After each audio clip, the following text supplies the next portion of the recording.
Hello everyone, welcome back to Foundations of Shorthand. Preliminary examination is over. So now we are in our week 6. So I hope you have your modules with you. If not yet, please go get it. Nang sa ganon, may magiging tawag dito, guide kayo dun sa magiging discussion natin. And of course, please have with you your notebooks, your stenopads as well. So as of today, I only checked one notebook, one complete stenopad notebook. Okay, so kasi nga naman, isa pa lang din yung naka-exam. Okay, so today is 28. Yeah, it's 28 today, September 28. So, ayan. So, I hope you have your modules and your stenopads and your ball pens with you. So, first, ano ba yung magiging lesson natin or topic natin for Foundations of Shorthand Week 7? So, we're going to learn the strokes of OOKG or UKG, and then yung W and SW, ano yung strokes for those letters or combination of letters. And then we also have the DPB, or I'm sorry, that should be SPB. That should be SPB. So we're going to have SPB and then yung soft U sound. Okay? So, ayan. So, let's get to it. So, first, of course, let's go to Paint. Let's transfer our words from Word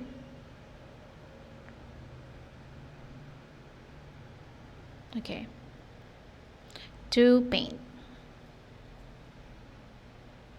Pakiantay lang po. Ay, ba't ang tagal? Okay, so there you go. So first, of course, we're going to discuss paano nga ba yung sign or yung strokes ng mga ng SPB. Okay, titignan natin kung ano yung stroke ng SPB. Pero bakit yung aking pencil ay hindi gumagana? Sandali lang ha. Pakiantay lang po saglit. Let's close this one.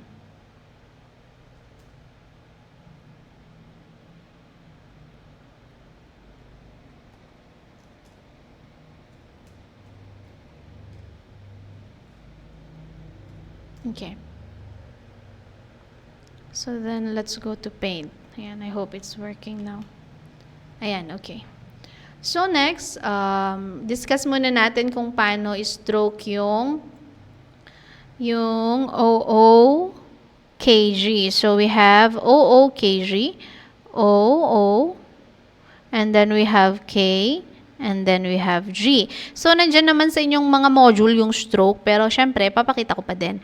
Okay, so we have OO is the downward hook, and then K, we have downward curve na maliit, and then of course G, we have the longer curve. So ayan, that is how you stroke these three. So as you can see, magkakasama na naman sila. Yung UUKG, magkakasama yan, meaning they have the same stroke. It only differs in the length of the stroke. Okay? So ayan, ano yung familiar, di ba? Familiar yung parang katulad nito or kabaligtaran lang nito ng ORL. So, ORL. Yung O natin, O, and then yung ating R, R, and then yung ating L. So, you see, kabaligtaran lang. Okay? So, yung OOKG ang lesson natin ngayon. So, let's do do. So, paano natin gagawin si do? Let's try stroking do. We have D, and then we have the UU. We have D, and then we have the UU. Then, kapag ka pinagsama mo, ang magiging stroke is, it should look like this. Okay? Ulitin natin. So, we have D. Nasaan ka na? We have D, and then you have your UU. Okay, so that's how you stroke do. Next, we have duty. So, we have D, UU, T, and E. Duty. Hindi kita yung ating circle. So, ulitin natin. We have D, UU, T, and then yung ating E. Okay, pero yan. Anyway, hindi nyo kita, pero nakita naman ninyo how I did it, right? So, try natin na i-erase yung maliit para Anyway, ganyan. Wag na, sige ganyan na lang. Kita naman, nakita niyo naman kung paano ko siya ni-stroke. Okay, so next we have 2, 2, 2. Bakit sila magkakasama? Because they have the same sound. Tama? As you pronounce, you write what you hear. So we have T, O. 2, 2, and 2 na number has the same stroke. Next, new. New, hindi naman, di ba? When you say new, new and new, they have the same sound. Kaya sila ulit magkasama dyan. So, paano siya ni-stroke? We have N, and then we have O. Ulitin natin. Make sure na dun kayo sa line nagsusulat N and then we have O. Kasi may nakita ako na nakataas naka-center yung kanyang N, yung kanyang R nandito. Okay, pag nagsusulat po kayo, make sure na dun din sa nakarabaw mutlaang dun sa line yung inyong strokes. Okay? Next, we have move. So we have M, we have O, and then we have V. Move. Okay? Next, we have moved. So we have M, we have O, we have V, we have D. Moved. Who, we have who. Wala namang pong sound yun yung W. When you say who, you only pronounce H and O. So, paano yan? Who is H and O. Who. And then whom, we have H-O-M, H-O-M for who. Pero syempre, as I've said, dun sa H and ING, nahuhuli po yung period na nilalagay. Okay? Next, we have Sue. Like Sue Ramirez. So, we have S, U, and then yung ating capital symbol. Next, suit. Suit. Hindi yan sweet. It's suit. Next, we have S-O-T. Suit. Next, food. We have F. Paano yung F? Lapayag, F, and then we have UU, and then we have D, food. Next, room. So, room, we have R, and then UU, and then M, room. Okay, nakikita po ninyo, that's how you do it, R, M. Next, fruit. So, we have FR blend, parang may una doon. Ulit, we have FR blend, R blend, and then yung ating UU, and then yung ating T for fruit. Tanggalan natin ng konti, medyo napahaba. Okay, so that is how you do fruit. Next, we have flu. Flu. So, flu, we have FL blend, FL, and then yung ating U. Okay? So, that is how you do UU. These are our UU letters, or UU sound, UU words, okay? So, ayan. Pag may mga hindi kayo nakuha na strokes, please feel free to go back, move backwards. Ayan, i-repeat ninyo yung video hanggang sa makuha ninyo ng tama. And as I've said, I hope that while you're watching this video, you are also trying to write it on your stenopad. During the time that you're going to come here in school and submit your activities, make sure na nandito po yung stenopad. Natangan po ninyo yung stenopad ninyo at papacheck ninyo sa akin. Okay? So, ayan. Bakit po kailangan pa ng stenopad? This is how I make sure that natututo kayo, na nagagawa ninyo or natututunan ninyo yung aking mga pinagsusulat dito. Okay? So, ayan. Let's move on to our next set of words. Yung ating K. Yung ating K. So, let's go here.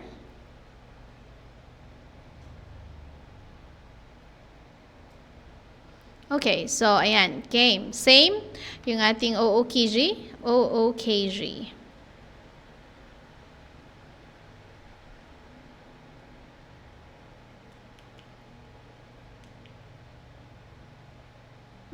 Bakit? Ano nangyayari?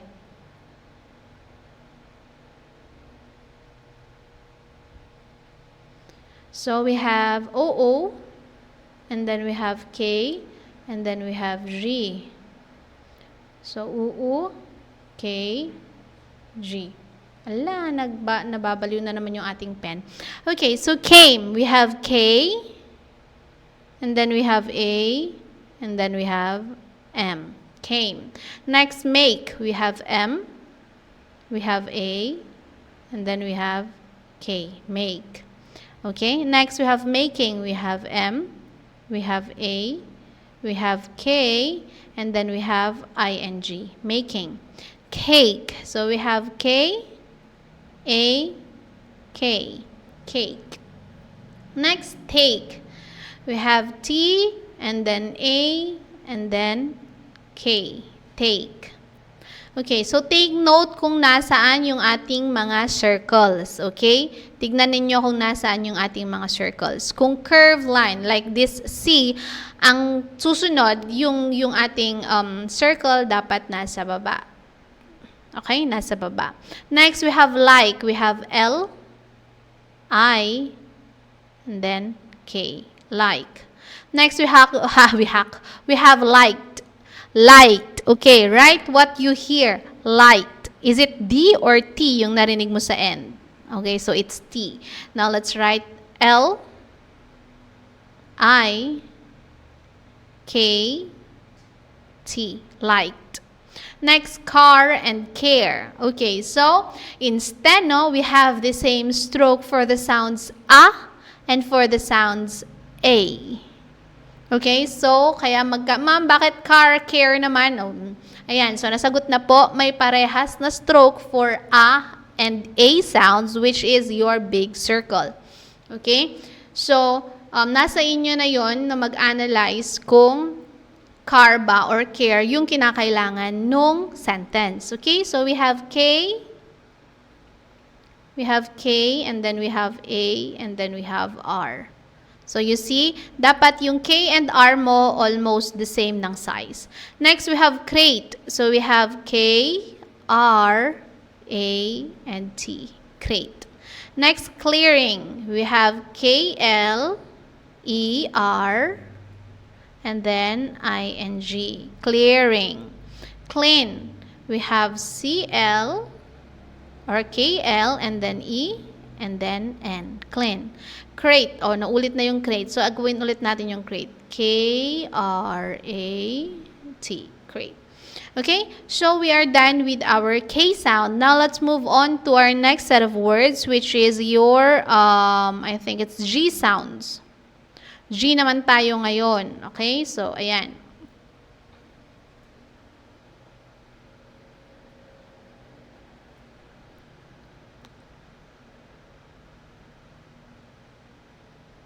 Okay. Mag-N na nga lang tayo. Mag-new na nga lang. Ayan. Okay, so let's write here our letters. O, and then K, and then G. So we have U, and then K, and then G. Okay, so let's do gain. So we have G, A, N. Gain. Game. We have G, A, M. Game. Gave. We have G, A, V. Gave. Give. We have G, E, V. Give. Next, given. We have G, E, oops. We have G, E, V, N. Given. Hindi naman siya given. It's given. Okay? Next, great. We have G, R, A, T. Great. Next, grade.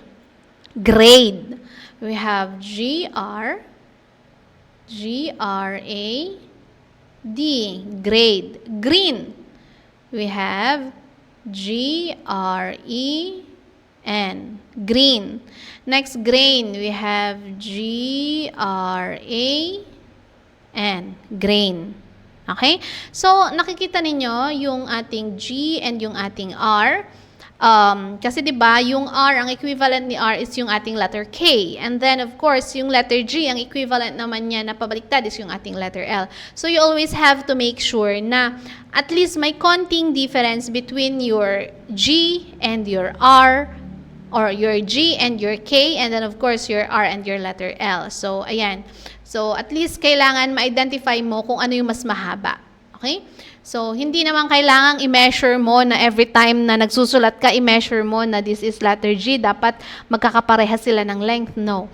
What is important is that you can see na yung letter K mo, mas maliit kesa dun sa letter G. So, you don't have to, kasi di ba, mapupukaw na yung sense, mawawala na yung sense nung ating stenography, which is writing or making you able to write faster, right? So, pag mini-measure mo na, hindi ka na makakabilis ng pagsusulat.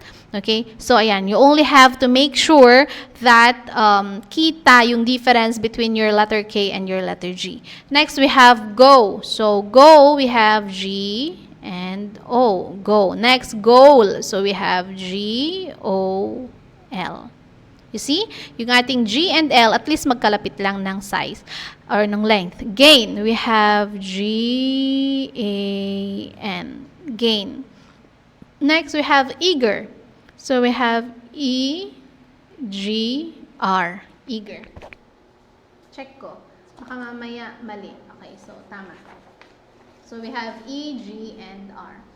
Next, we have regret.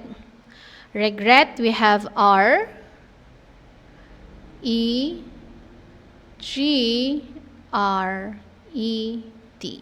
Regret. Okay? Bakit ganyan? Hindi ba ganon?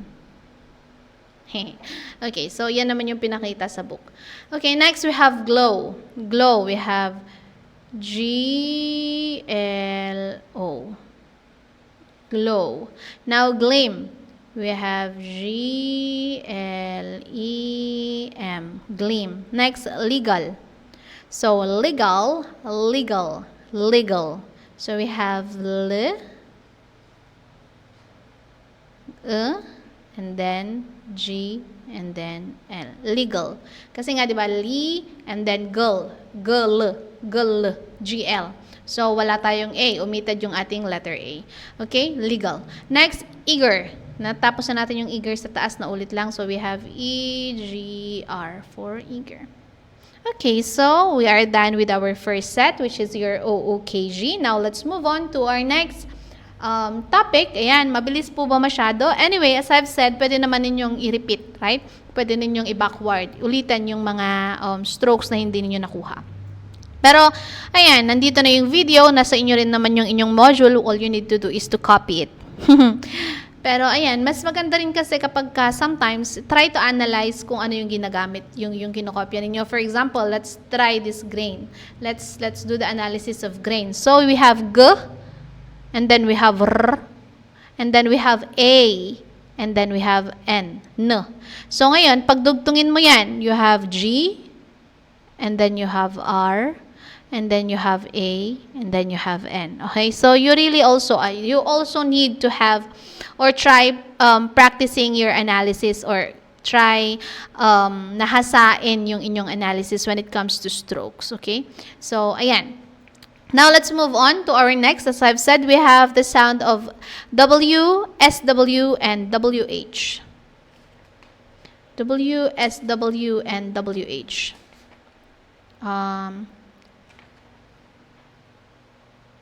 Okay, so, ayan.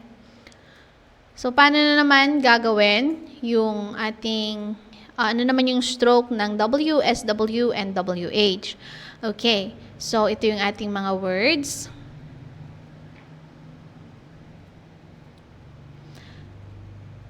So, andyan sa inyong module, pinapakita naman dyan na yung stroke ng ating W or yung ating S, ay yung ating W, ano ba yan? Wrong na naman yun nandyan sa module. So, yung ating W is a downward hook, kagaya ng UU.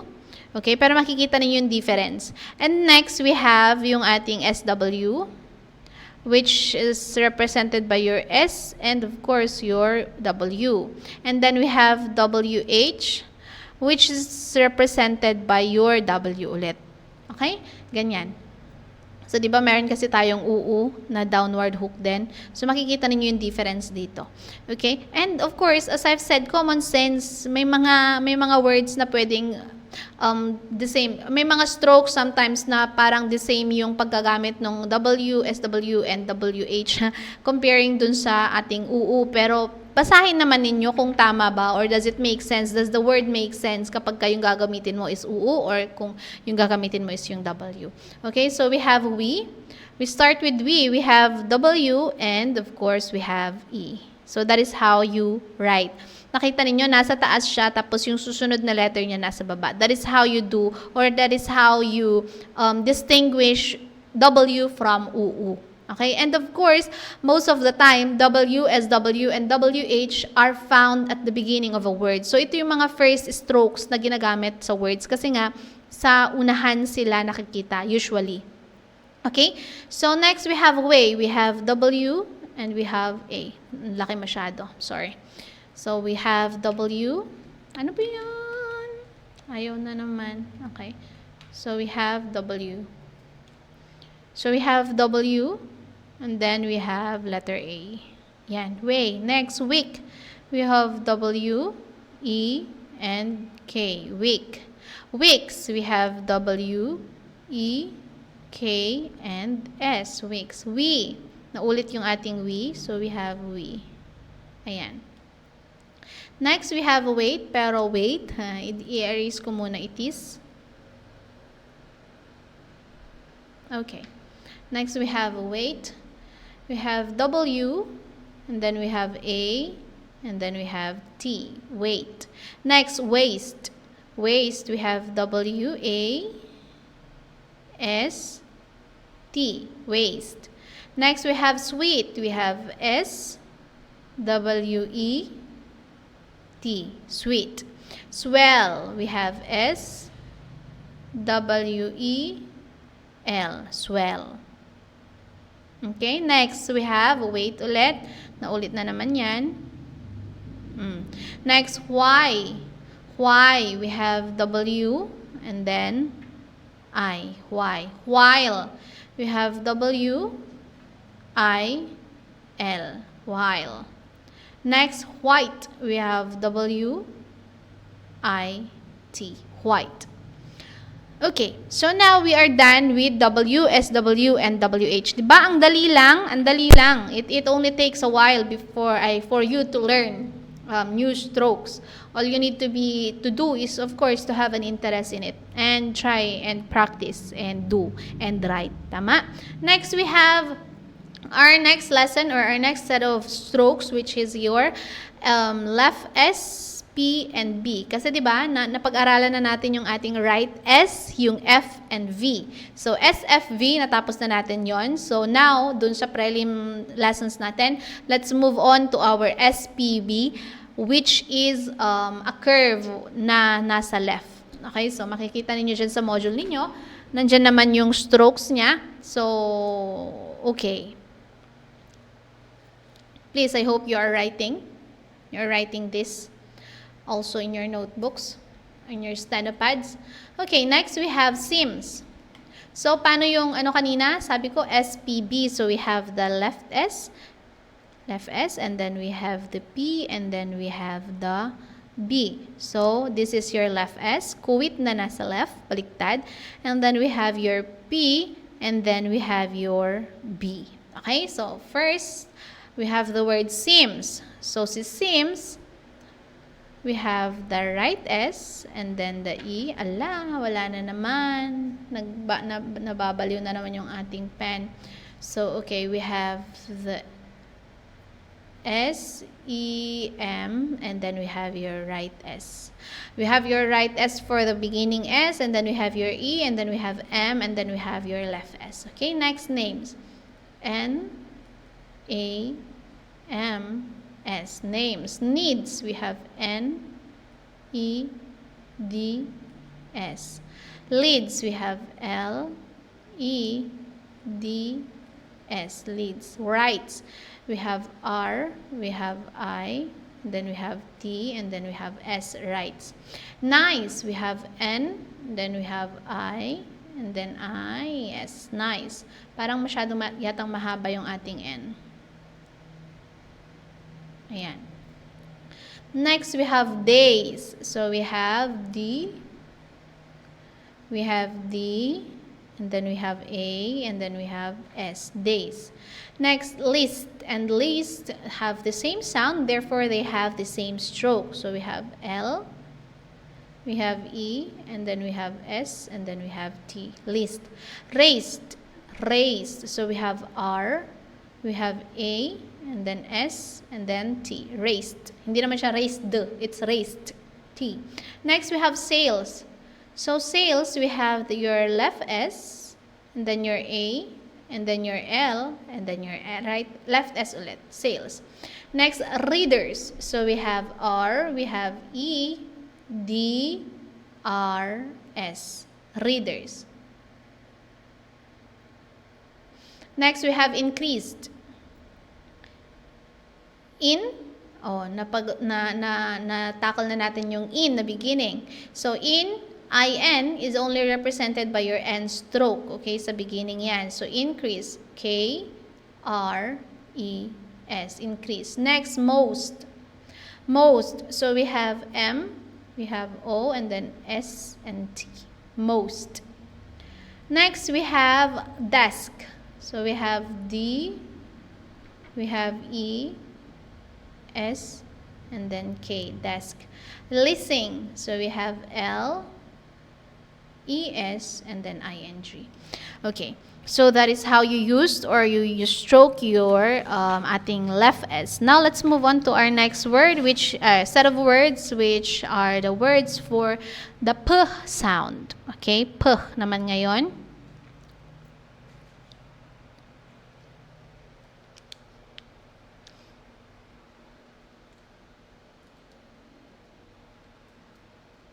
Okay. So, ayan. So, paano naman natin i-stroke si P? Do I still need to write the S? Okay, I'll just write it. S, P, S, P, and B. So, we have S, we have P, and then we have B. Okay. So, next we have pay. Pay, so we have P, A, pay, pays. So we have P-A-S. Okay, and pays and pass has the same stroke. Next we have please. So we have P-L-E-S, please. Next, place. We have P-L-A-S, place. Next, space. We have S-P-A, ano ba yan? Bakit ang pangit? We have S-P-A-S space, peace. Peace. So we have P, we have P-E-S, peace. Next, paper. We have P-A-P-R, paper. Ulitin natin. Oops. Ano ba yan? So next we have P-A-P-R. So we have P-A-P-R for paper. Next, people. People. So we have P-E-P-L. People. Pipe. We have P-I-P. Pipe. Price, and price has the same stroke, which consists of your P-R-I-S, price. Okay, next we have post. Post, we have P-O-S-T, post. Next, hope, we have H-O-P, yan, yan. Opens, you have O-P-N-S, opens. Next, despite. So we have D-E-S-P-I-T, despite. Next, I'm sorry, that's wrong. Mali pala. So we have D-E-S-P-I, dun pala. Okay, T. Okay, next we have bowl. Bowl, so we have P-O-L and your capital symbol. Okay, so those are our P words. Now let's move on to your B words.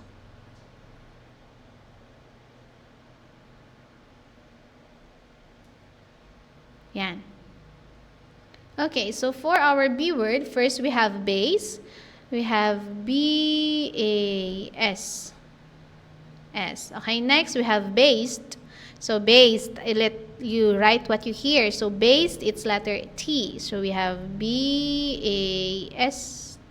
based. Next, best, we have, ano yan? Nangyari? So we have B-E-S-T, best. Next, bay, we have B-A. Ulit, we have B-A. Next, buy. We have B-I, buy. Next, beats. We have B-E-T-S, beats. Beds. We have B-E-D-S, beds. Next, better. We have B-E-T-R, better. Big. We have B E-G, big. Tama ba naman yung mga pinagsusulat ko? Oh, tama naman, kahit papano. Next, label. We have L, A, and then B, and then L, label. Blame. We have B-L-A-M, blame. Next, bright. We have B-R-I-T, bright. Brief. We have B-R-E-F, brief. Okay, next, boat, and boat has the same sound, therefore they have the same stroke. So we have B-O-T, boat. Next, neighbor, neighbor. So we have N-E-B-R, neighbor, name. Okay, so that's it for our SPB word. Now, we also have another, kumbaga, extra lesson, which is yung ating, ayan, yung ating soft uu sound. Ating soft uu sound. So, wait lang ha, kailangan kong i-edit itong ating words. Sandali lang. So, we have up, and then number, thus,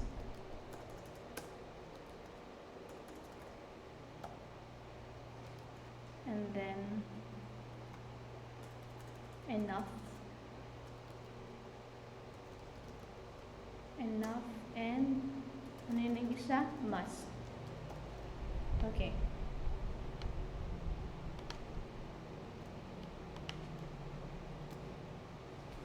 Okay, so for our bonus letter, we have a lesson or bonus words. We have our short and soft sound of uu. So, ano sabi dyan? The uu hook that represents the sound of uu in two also represents the short sound of u as in up. Okay? It also represents the short sound or the soft sound of uu as in book. Okay, so ayan. Nasasanay din naman kayo dito. Hindi naman niyo kailangang, kumbaga, i-memorize lahat. Kasi as you go on, as you keep on writing, doing your activities, and of course, sumusulat sa mga stenopads ninyo, nasasanay din kayo. Kumbaga, automatic na alam na nung utak at saka kamay ninyo na ito yung gagamitin ninyong stroke. Okay? So, all you need to do is to keep practicing. Next, we have up. So, up is O and P. We have uu. And anyari?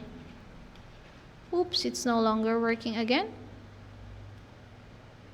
Color, yan. We have uu, and then we have P.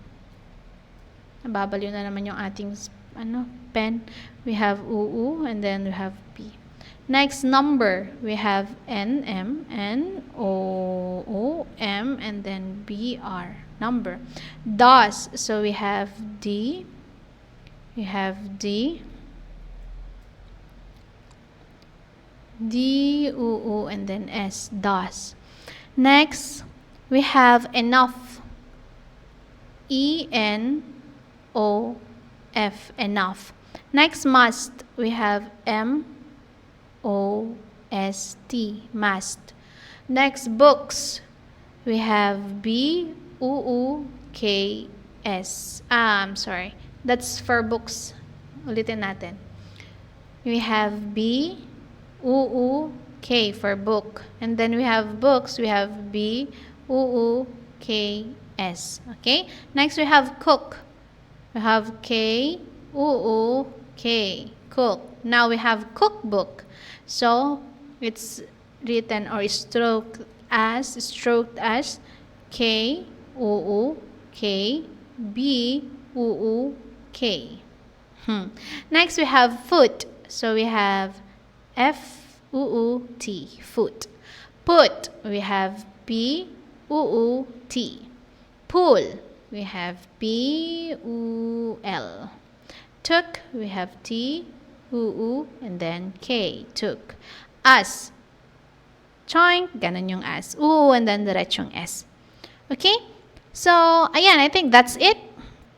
So, what's next is, of course, your activities. So, you have 1 to 10 that you're going to transcribe to longhand, and then you have 11 to 15 that you need to transcribe to shorthand. So, I hope you were able to learn something from this video discussion. I hope I was able to help you understand those strokes that is in your module.